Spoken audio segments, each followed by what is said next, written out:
తెలంగాణ జాగృతి అధ్యక్షురాలు ఎమ్మెల్సీ కల్వకుంట్ల కవిత భద్రాద్రి కొత్తగూడెం జిల్లాలో విస్తృత పర్యటన చేపట్టారు. పాల్వంచ మండలంలోని శ్రీనివాస కాలనీ ఈసారి ప్రత్యేక ఆకర్షణగా నిలిచింది. శనివారం ఉదయం మాజీ సర్పంచ్, స్థానిక బీఆర్ఎస్ నేత కొంపల్లి కనకేష్ గారి కొత్త ఇంటి ప్రారంభోత్సవ కార్యక్రమానికి తేనేటి విందుకు ముఖ్య అతిథిగా ఎమ్మెల్సీ కవిత హాజరయ్యారు. ఈ సందర్భంగా స్థానికులతో మమేకమైన కవిత, రాష్ట్రంలోని సాగునీటి ప్రాజెక్టుల పురోగతిపై మాట్లాడారు. ముఖ్యంగా సీతారామ ప్రాజెక్టును కేసీఆర్ గారి నాయకత్వంలో 70% పూర్తయిందని, మిగిలిన పనులు త్వరితగతిన పూర్తి చేసి రైతులకు నీటిని అందించడమే లక్ష్యమని స్పష్టం చేశారు. ప్రస్తుత పరిస్థితుల్లో రైతులు యూరియా, పంట మందుల కోసం దుకాణాల ముందు కిలోమీటర్ల లైన్లలో నిలబడాల్సి వస్తోందని ఆమె ఆవేదన వ్యక్తం చేశారు. గతంలో వానాకాలం వచ్చే ముందే ముందస్తుగా మందుబస్తాలు సరఫరా అవుతుండేవని గుర్తు చేశారు. నాడు మేము ఉండగా వానాకాలానికి ముందే మందుబస్తాలు ఇచ్చేవాళ్లం, ఇప్పుడు రైతులు గంటల తరబడి క్యూలో నిలబడే దీన స్థితిలో ఉన్నారన్నారు. ఇక రాష్ట్రంలో కొత్తగా ప్రవేశపెట్టిన హామీలపై ఎమ్మెల్సీ కవిత ప్రశ్నలు సంధించారు. నెలకు రూ. 2,500 మహిళలకు ఎప్పుడు ఇవ్వబోతున్నారు? తులం బంగారం ఎప్పుడు వస్తుంది? కొత్త పింఛన్లు ఎప్పుడు ఇవ్వబోతున్నారు? అనే ప్రశ్నలతో ప్రజాప్రతినిధులను ఉద్దేశించి తన వాదన వినిపించారు. కొంపల్లి కనకేష్ నిర్మించుకున్న కొత్త ఇంటి ప్రారంభోత్సవం సందర్భంగా పలువురు బీఆర్ఎస్ నాయకులు అనుదీప్, సింధు, పవన్ తదితరులు పాల్గొన్నారు. స్థానిక కార్యకర్తలు పెద్ద ఎత్తున హాజరై కార్యక్రమాన్ని విజయవంతం చేశారు. అనంతరం పెద్దమ్మ తల్లిని దర్శించుకుని పూజలు చేసి మొక్కులు చెల్లించుకున్న ఎమ్మెల్సీ కవిత, ప్రజల సమస్యలను పరిగణలోకి తీసుకుంటామని, ప్రజల ఆశయాలను నెరవేర్చే విధంగా బీఆర్ఎస్ పోరాటం కొనసాగుతుందని తెలిపారు. సామాజిక కార్యక్రమాలు, రాజకీయ సందేశాలు, ప్రజలతో ప్రత్యక్ష సంప్రదింపులు, ఈ పర్యటన మొత్తం పాల్వంచ ప్రజల్లో ఇటు బీఆర్ఎస్, అటు జాగృతి సభ్యుల్లో కొత్త ఉత్సాహాన్ని రేకెత్తించినట్టు స్పష్టమవుతోంది. ఇవాళ వానాకాలంలో రైతులందరూ కూడా ఆనందంగా పంట పొలాల్లో ఉండాల్సినటువంటి వాళ్ళు యూరియా బస్తాల కోసం, మందు బస్తాల కోసం లైన్లో నిలబడి ఇబ్బంది పడేటటువంటి పరిస్థితిని ప్రభుత్వ హయాంలో గమనిస్తా ఉన్నాం.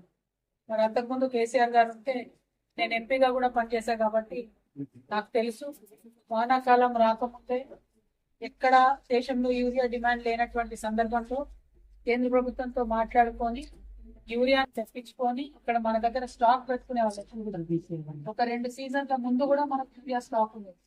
అంటే ఒక పెద్ద తరహా వ్యక్తి, ఒక బాధ్యత కలిగినటువంటి వ్యక్తి రాష్ట్రాన్ని నడిపేటటువంటి సందర్భంలో ఒక ఇంటి కోసం మనం ఎట్లా ప్రణాళిక వేసుకుంటామో అంతే ప్రేమగా తెలంగాణ బిడ్డలందరూ కూడా నా కుటుంబ సభ్యులు కాబట్టి వారికి ఇబ్బంది కాకూడదని వారు అట్లా ప్రణాళికలు వేసుకున్నారు.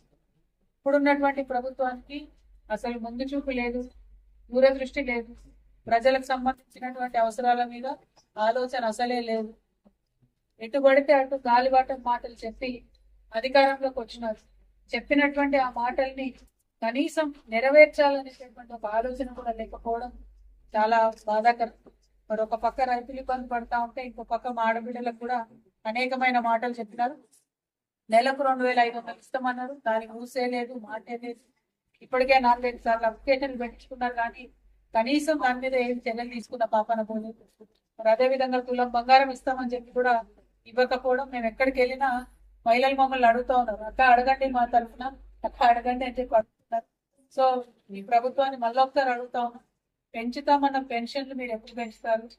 బంగారం ఎప్పుడు ఇస్తారు? తులం బంగారం మహిళలకు 2,500 రూపాయలు ఎప్పుడు ఇస్తారని చెప్పి ప్రశ్నిస్తా ఉన్నాం. మరి అంతేకాకుండా ఈ కొత్తగూడెం నియోజకవర్గానికి, కొత్తగూడెం జిల్లాకి ప్రత్యేకంగా లాభం తెచ్చిపెట్టేటటువంటి సీతారామ ప్రాజెక్ట్ ఏదైతే ఉందో కేసీఆర్ గారి హయాంలో పెద్ద ఎత్తున వారు ప్రణాళికలు రచించి 8,000 కోట్లు ఖర్చు పెట్టి కాలువలు తగ్గించి సిద్ధంగా పెట్టారు. చివరి దశలో పనులు ఉన్నాయి. ఈ జిల్లాలో 3 మంత్రులు ఉన్నారు.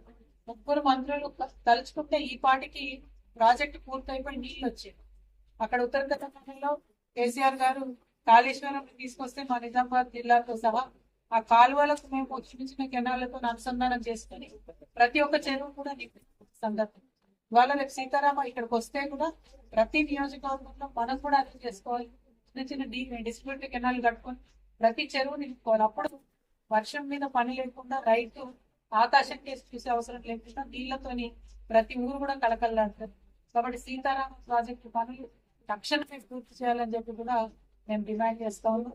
ఇట్లా చెప్పుకుంటూ పోతే అనేకం ఉన్నాయి, కానీ ఇవి ప్రధానమైనటువంటి ఈ జిల్లా కాబట్టి మరి ఇవన్నీ చెప్పడం జరుగుతా ఉంది. మరి అదేవిధంగా అన్న కట్కేష్ అన్న వాళ్ళు కొత్త ఇల్లు నిర్మించుకున్నటువంటి శుభ సందర్భంలో వారిని కలవడానికి మొత్తం నియోజకవర్గంలో ఉన్నటువంటి నాయకులందరూ కూడా అప్పుడు అనుదీప్ కావచ్చు, చెల్లి సింధు కావచ్చు, పవన్ కావచ్చు, అనేక మంది అందరం కూడా కలిసి ఇక్కడికి రావడం జరిగింది. వారు బాగుండాలని, సంతోషంగా ఉండాలని మనస్ఫూర్తిగా కోరుకుంటున్నాను.